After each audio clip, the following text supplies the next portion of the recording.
Do we have any questions?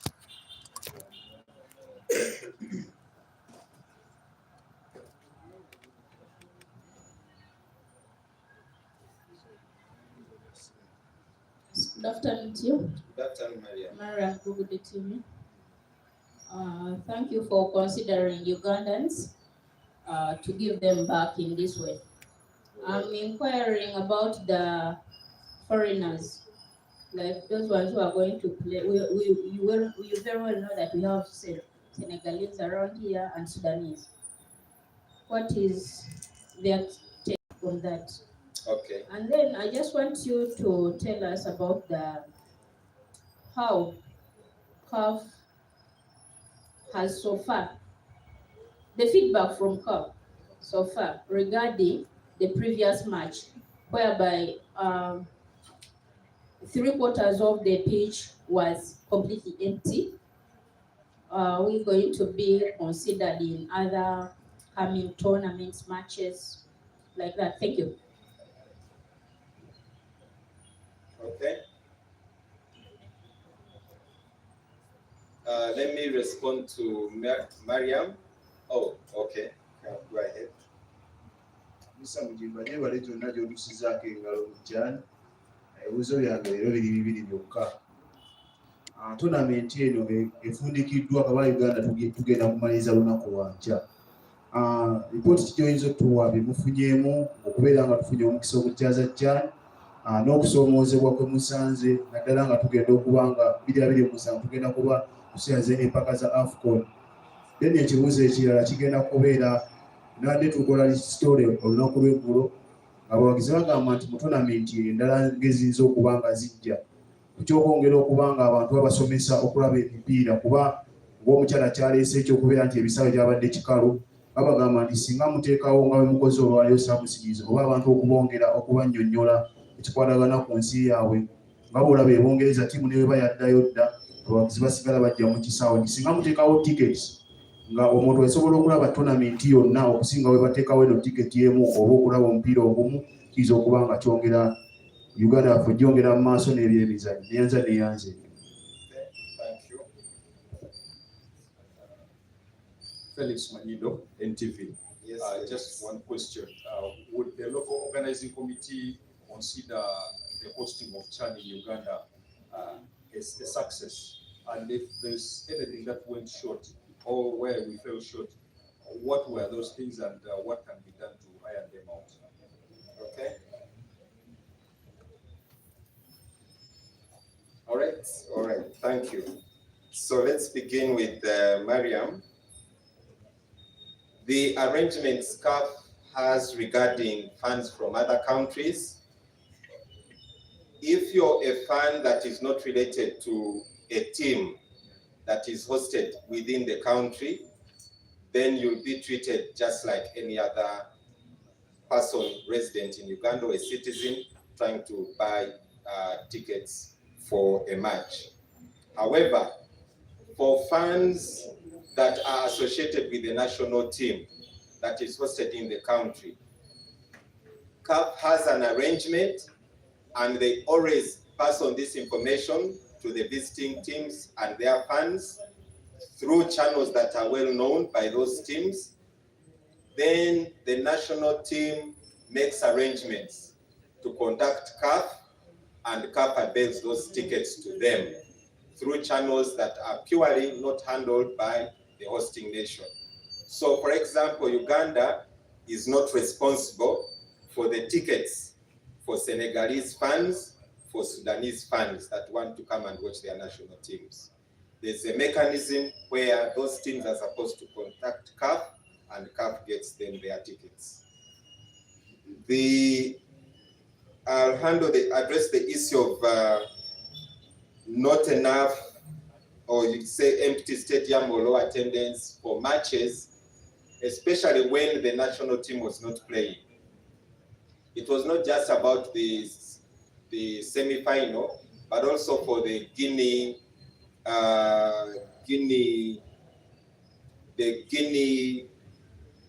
Niger match. Also, the attendance was low. At the day when the Uganda Cranes were not playing, we noticed attendance was low in the stadium. Now, that is really, it's an individual's choice. You cannot force people into a stadium. So some people take losing with a hard pinch, so they may not show up for certain matches.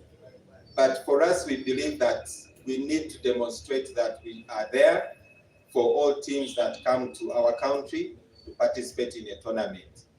So that is why we feel that, yes, even though the third, fourth place playoff match does not have the Uganda Cranes playing, we feel that it is a good sign of hospitality to have that stadium filled with fans to go and support the two teams that have progressed to that level, the semi-finals, and now they are playing for the third, fourth places.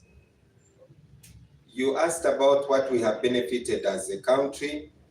That is a very big and good question, as well as the challenges. First of all, we've tested our capacity and ability as a country to be able to host a footballing tournament that lasts 1 month. Number two, because we are preparing for AFCON 2027, this has tested our ability to be able to catch up to the standards that are required for AFCON. Everything we have done for CHAN 2024 preparations has to be repeated for AFCON 2027, but at a larger scale. We are likely to have more than one group, which is 2 groups or even 3, depending on what CAF decides. We have to have 2 stadia. That is why we have Hoima City Stadium going up and more than almost 90% complete, which should be also handed over. The contractor says they should hand over by the end of this year. We have everything you saw at Nambole will be repeated at Hoima City Stadium. Service providers, everything has to be repeated at Hoima City Stadium. What does this mean? The success we have witnessed at Nambole Stadium for CHAN 2024 has demonstrated the capacity for the private sector to be able to live up to the standards, especially in the area of providing services like meals, transportation. We have also worked with the private sector in the security services. Most of those stewards you saw, volunteers, all of those are from the private sector, with a few people from the government security services. So we've tested ourselves in several respects. The other, of course, success factor is that fans have tested what it means to be there for your team, but also to be there for teams that you have hosted as a country. So that is very important, and it's an area that we as a country have to begin to live with. We need to be there for the teams that we are hosting, even when our national team does not progress beyond certain stages. It is just good conduct for a host nation. So that is why, in addition to appreciating our fans, we challenge you. Please be there for all these teams that are going to come for AFCON 2027. We have also observed, I think, one of the benefits you heard from the Civil Aviation Authority, how we have had the highest traffic of passengers going through Entebbe International Airport. And one of the reasons that is attributed to is CHAN 2024 tournament. That number will certainly be much higher with August, because we had all teams arriving in August, more fans coming into the country, so that number has to go up. We also believe that the hospitality industry has been tested regarding hotel accommodation, and we call upon the private sector. As a law, we've already identified that there is need for increased private sector investment in hotels in the Hoima district area, where we shall be hosting AFCON 2027. But it is also important for the private sector to step up and invest in Lira city area, where we are also setting up another stadium, the Akibowa Olympic Stadium. Reason is you never know. We may end up also having that facility used for AFCON 2027. So it is important for us to also build capacity in the areas of hotel room space. Some of the teams that will be coming for AFCON 2027 are capable of renting out a complete hotel of at least 150 rooms. So we need greater capacity in that area. An area where we think we need to step up a lot more is also in tourism. You'll notice that when visitors come to the country or teams come, they are not only in the stadium watching matches. There are days in between when there's no activity taking place. So that is a space where the private sector can maximize and see what to offer in terms of leisure activities for our fans, plus the visitors that come to the country. Last but not least, we have really seen what having peace in a country means. If this country was not peaceful, it would have been very difficult for us to even win a bid to host CHAN and AFCON 2027. We have seen one of the aspects that has been acclaimed by CAF is the high level of security and safety that our joint security services have demonstrated at Nambole. It has been highly appreciated. We've not had trouble with the fans, we've not had trouble with anything. It has been the most secure space in this country for this whole month. And we thank the fans for cooperating and for the security service, the joint security services led by the Uganda Police Force for an outstanding work. Then the arrangements we are making for ensuring that we have fans watch all these matches. We are going to take all these recommendations to CAF. At the end of the day, CAF is the one to decide on how they profile the tickets. For CHAN 2024, we've been having match day tickets, meaning that even when you have 2 matches in a day, you get 1 ticket, which enables you to watch all those matches. We shall take to them the suggestion of an option for tickets for an entire tournament, so that those who can afford can buy it. Those who can still afford match day tickets, that option should also be available. Then Felix, you asked about the challenges and benefits of hosting. Has CHAN 2024 hosting here in Uganda been called or referred to as a success? In so many ways, not by one person. We've heard this said by the visiting fans, the visiting teams, other national teams that have played from Nambole. We've heard it from the CAF officials. We've heard it from representatives of the foreign missions that have come to Nambole. It has been a great success for hosting CHAN 2024 at Nambole. I forgot to mention the high appreciation and regard any player that has played from Nambole Stadium is talking about the pitch. It is a world-class pitch, and we thank the UPDF Engineering Brigade for an excellent work. Nambole pitch, together with its training ground, the annex training pitch, Chambogo training grounds, they are top-notch footballing grounds. And it is the same we are going to have for AFCON. It is the same we are going to do at all the 4 training stadia or fields for Hoima City Stadium, for Akibowa Olympic Stadium. So as a country, we are benefiting a lot, and especially in sports infrastructure. It would be unfair for me to conclude on the benefits and successes we've registered as a country out of CHAN if I do not mention the appreciation we have for the government of the Republic of Uganda. We have not lacked any single coin to do anything for CHAN 2024.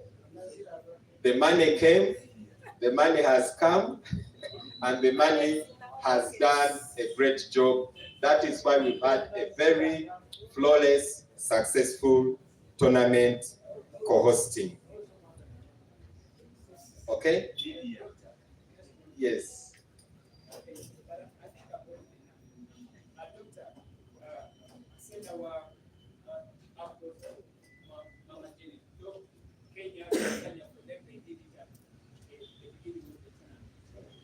Now I have a question. In your statement, you say that already by the time one bought tickets, already 10,000. No, 20 tickets, less than 20. Oh, okay. Now mom bought 8,000 tickets. According to Campbell said, that's what that almost tickets are done. But when you look at the ticket, So when you go to the site, it will show you that. However, those tickets are not available for buying. They are available for picking or getting by whichever customer is available. You will not pay when you get there because the log has already paid. Once the 28,000 that we have purchased as log are all taken by our funds, the system will show sold out. Okay, so the reason why we wanted CAF to be the one to issue these tickets through its website, it is the best control measure. It is very orderly. There will not be a black market. So we did not want the log to take the responsibility of distributing and printing tickets. It would be very messy. So it is still an orderly system. Get to the website, pick yourself a ticket. By providing the information, use the promo code CHAN3RD in capital letters. All that information is in the press release document we've given out. There's David and Jack, there's a question over here. Maximum 3 tickets. Yes. And they are branded not for sale. Good afternoon. Good afternoon, sir. Assalamu alaikum wa rahmatullahi wa barakatuh. My name is Haji Serekum Sakaisa, Newsport Media. My 10 days in Kenya, I tried to interact with some of the people at the local organizing committee of Kenya. And as I found out, it is the capacity and budgets associated with the opening and closing matches that prohibited Uganda from having a chance of any of that. CHAN as a preamble to the AFCON 2027, where is our chances in regard to resources availability and expansion of the stadiums? Thank you very much. Thank you, Issa. I don't know where you got your information, and I don't respond to speculation by neighboring countries or foreign countries. CAF is the one that decided who should take first opening match, who should have closing, who should have third, fourth place playoff matches. It was not a money issue, Mr. Issa. It was not a money issue. Okay? Yes. Thank you, Mr. Mujimba. Ichayengenda chibuza mu Luganda nze Sewanyana Ali kola Nepal FM. Closing ceremony ya Nambole olaga nti buli kimu kiri catered for. Era n'abayimbi bangi bayitirivu abagenda okubeera eyo. Yogedde ssente enoga ssente zajja, ssente zafuluma, era ssente weeziri. Eza media ziri sitaaka wa.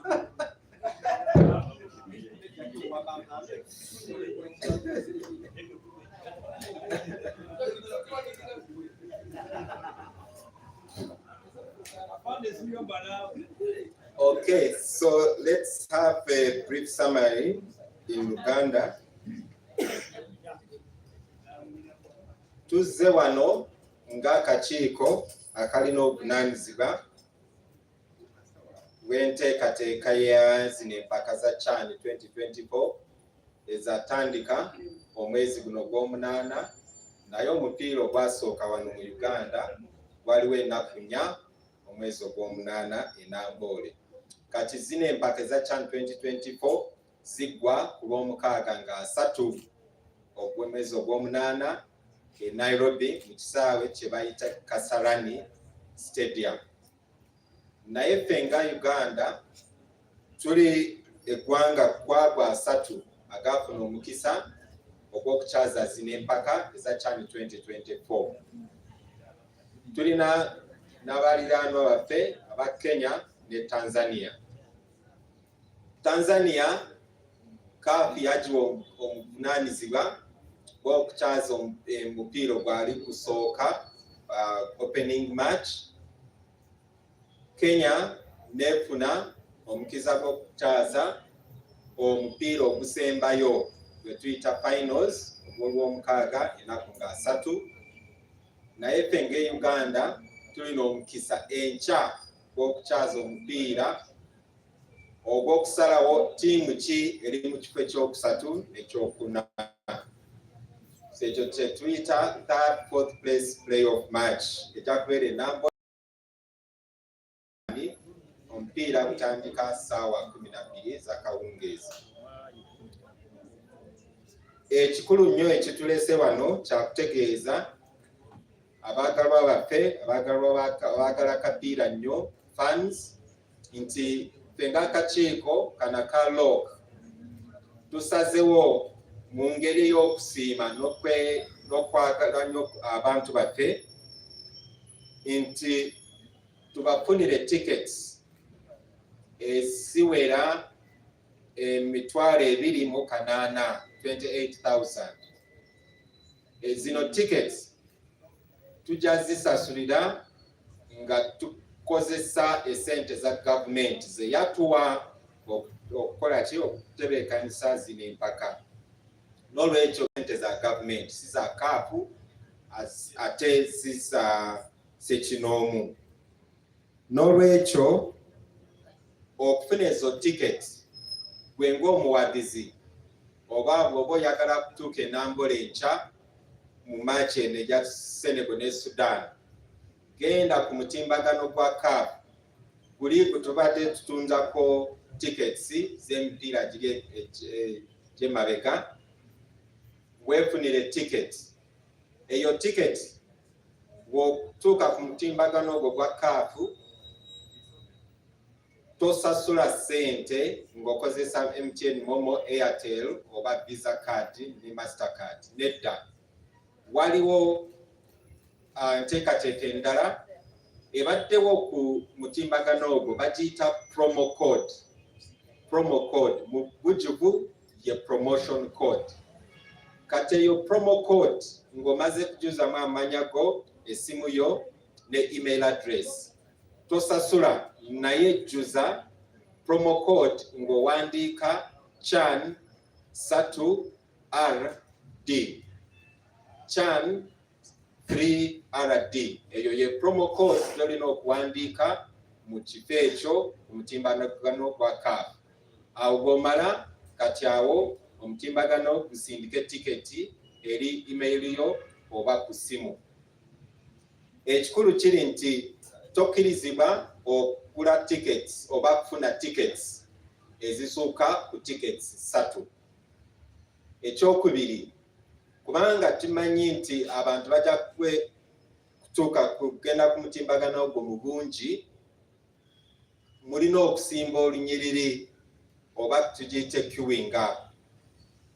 N'olwekyo togwa ssuubi bw'otuuka ku mutimbagano ne bagamba nti oli mu queue, beera mugumiikiriza ekiseera kijja kutuuka naawe weefunire tickets. Ensonga y'okusatu, mbagambye nti ezo tickets za bwereere. N'olwekyo za bwereere kwegamba nti gwe agenze ku mutimbagano tojja sasula ssente, kubanga ffe nga LOC ffe tugenda sasula. Kitegeeza nti eyo ticket gy'ofunye wabula si ya kutunza. It is not for sale. Ate ojja kusangawo ebigambo nti not for sale. Teri muwagizi we yenna ajja kutuuka enambula enkya n'ogezaako okuyingira nti kubanga owulidde akalango nti okuyingira Nambole kwa bwerere. Nidda si bwerere nti tolina kubeera ne tiketi. Tusasuliridde tiketi. Okuyingira Nambole mu kisaawe olina okubeera ne tiketi. Eyo tiketi ejja kubeerawo n'ebigambo bigalaga nti not for sale.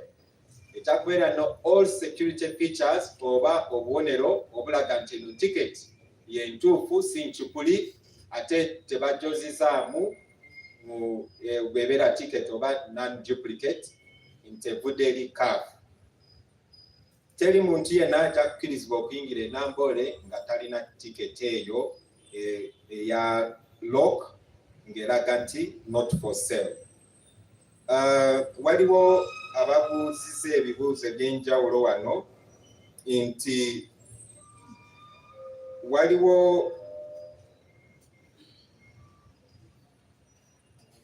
tulabye ki mu nteekateeka mu mpaka zino eza CAF ne CHAN 2024 ffe nga Uganda nga sinaddamu ekyo ekibuuzo kambajjukize nti nga bwe ngambye nti enkya gwe mupiira ogusembayo mu mpaka zino eza CHAN 2024 Uganda. Enkya tetujja kubeera ne maachi yokka ab'omupiira, waliwo ne entertainment. Kati ekyo ekiseera kya entertainment waliwo kijja kutandika ssaawa 11 kumala essaawa emu ng'omupiira tegunatandika. Ate ng'omupiira gumaze maachi ewedde wajja kubeerayo ekiseera ekirala kya entertainment. Ate tulina abayimbi b'enjawulo, waliwo Jose Chameleone, Elijah Kitaka, John Black, Binka n'abalala. N'olwekyo tubasaba nti mujje Nambole enkya nga muli beetegefu okusanyuka, si kya kapiira kyokka naye waliwo entertainment endala ey'abayimbi.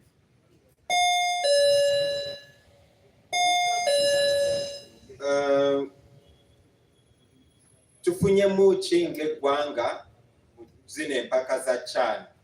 Ekisookerwako tulabye nti ffe nga Uganda tubadde beetegefu nnyo okusinga ddala mu kintu kya ebisaawe byaffe Nambole, Kyambogo n'ekirala ekisaawe Nambole kye tuyita training ground ekiriraanye ekisaawe ekiwambe kya Nambole. Feedback oba okwogerwa ku bisaawe ebyo ebisatu, abazanyi ne coaches n'abakugu abavudde eri CAF bagambye nti ebyo ebisaawe birungi nnyo buli ku mutindo gwe tuyita world class. Ate ebyo ebisaawe enkola gye tukoze Nambole, Kyambogo ne Nambole training field, eyo yenteekateeka emu gye tugenda kukozesa ne mu AFCON okulaba nti buli kisaawe kyonna ekikulu ng'ekya Hoima City Stadium n'ebisaawe ebirala ebina okubeera byetoolodde Hoima City Stadium. Si kwetooloola nti biri kumpi naye biri mu same region, kubanga nga Hoima tujja kubeera ne training ground e Masindi, waliwo Homa ground, waliwo Kabalega SS naye ejja kubeera n'ekisaawe. Ebyo ebisaawe byonna bijja kubeera ku mutindo nga ogwa Nambole training field oba main stadium. Ekirala ekikulu nnyo kiri nti nga eggwanga twenyumiriza mu kintu ky'emirembe, ate ne emirembe, peace ne security ne safety. Buli muntu yenna omugenyi atutuuseeko mu ggwanga gambye nti Nambole ebadde y'emirembe, tetufunye buzibu bwonna. N'olwekyo tweyanziza ku lwa gavumenti n'enteekateeka ya security mu mpaka zino za CHAN 2024. Tusiima nnyo gavumenti ya Uganda okulaba nti essente zonna ze tubadde twetaaga okutebeekanisa zino empaka za CHAN 2024 tuzifunye. Gavumenti yasooka okutuwa obukadde 13 ne tubutuusa eri CAF okulaba nti CAF ekola mu Uganda buli kintu kyonna ekyetaagisibwa mu nteekateeka za CHAN 2024. Naye gavumenti neddamu netuwa ffe nga akakiiko ke tuyita law obuwumbi 24 billion okukola enteekateeka endala. Ekyokulabirako kiri nti okuliisa abannamawulire CAF accredited media journalists babadde bangi enambole, ekyo kibadde ku gavumenti.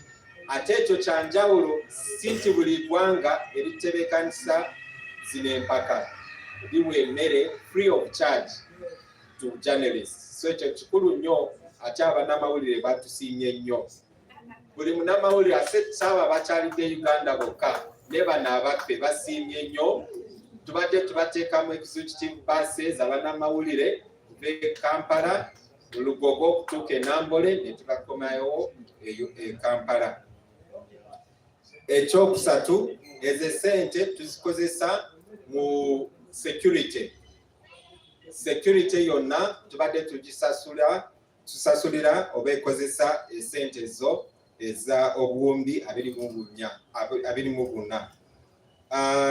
Ekirala okulaba nti abantu batuyamba mu kisaawe betuyita volunteers. Tubadde ne volunteers 305 ne security stewards abawera mu 5. Abo bonna ffe tubadde tubalabirira, tubawa emmere everyday, transport, ate tulina n'okubawa kye tuyita akasiimo, si musaala naye akasiimo. Ekyo kyonna kiri ku gavumenti n'obuwumbi 24 bwe yatuwa. Naye ku biseera by'omu maaso awo nga zino empaka ziwedde bulungi, kubanga enkya tukyalina omupiira ogusembayo wano, tujja kukomawo tubanyonyole bulungi engeri ki gye tusaasaanyizaamu zino essente gavumenti gye yatuwa. Tweyanziza, tweyanzege. Dr. nze waswakwa n'ekirefaita kano nnyo kusomoozebwa wa ebyokuyiga omusu gwe tereesaamu wabitebya 2027. Challenges tufunye oba tulabye challenges ki mu nteekateeka zino eza CHAN 2024. Jjukira nti waliwo empaka za enjawulo ebbiri ze tulina okukyaza wano mu Uganda. Tutandise ne CHAN 2024 naye tulina ne AFCON 2027. So ffe tulaba zino enkwata gye tukwase tukutemu eno CHAN 2024 ebadde kye tuyita dress rehearsal. Tuyize ebintu bingi naye bye tulina kukola tulaba nti tukwata bulungi mu biseera by'omu maaso ebya AFCON 2027. Kiri nti ekisookerwako buli kintu kyonna ekitukoze Nambole kirina okukolebwa e Hoima. Ate kubanga AFCON nene nnyo okusinga ku CHAN 2024, tulina okulaba nti we repeat and in bigger quantities. Ekyokubiri, ebifo by'okukyaza oba ensula y'abantu abatukyalira nga Uganda abatukyalidde, tourists, teams, CAF officials, byonna ebye tulina e Kampala tulina okulaba nti ebimu biri e Hoima ate n'ebimu birina okubeera erira, kubanga tomanyi CAF eyinza okugamba nti tubawadde groups 3 eza AFCON 2027 kati bwe tufuna groups 3, group emu erina okubeera Akibwa Stadium erira, eyokubiri ebeere Hoima City Stadium, ate endala ebeere Nambole. N'olwekyo tulina okulaba nti ezo cities ebibuga ebyo byonna birina okubeera ne capacity okulaba nti birina ebifo abagenyi baffe bye bayinza okusula. So hotel capacity, room capacity has to be improved. Ekirala, abantu baffe balina okubeera ne kye tuyise catering services. Catering services kikulu nnyo. Muno mu Kampala oba mu Central Region waliwo private sector companies ezirina capacity ya kuwa emmere oba okuliisa abagenyi nga 8 buli lunaku kumala weeks 3. Naye ekibuuzo kiri ti ebifo ebirala nga Hoima, Lira, eyo capacity gyeri oba nedda? Ekyo kikulu nnyo kubanga tulina okubeerayo kumala either group stage number and group stage eyinza okubeera wiiki emu oba nnaku 10. kati olina okubeera ne service provider asobola okuliisa abantu 8 n'okusukkawo kumala ennaku 10. ekyo kikulu nnyo. Tulina okubeera ne transport companies ezinatambuza abagenyi baffe. Investors mu private sector mulina kutuula naffe tubanyonyole bulungi. Tulina mikisa ki oba opportunities ki ze tulabye mu CHAN 2024 ze musobola kuyingiramu ne mukola investment okulaba nti AFCON 2027 si kiseera kiwanvu nnyo, mu myaka 2 gyokka. Tulina okubeera beetegefu okukyaza ezimpaka, si ku bisaawe byokka naye mu bintu ebirala bye tuyita support services. Tweyanziza omukisa guno mwebale kutuwuliriza. Thank you so much, Dr. Let's just have a group photo. Okay. Dr. Ali.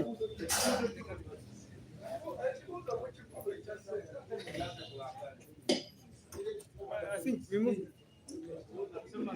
Yes.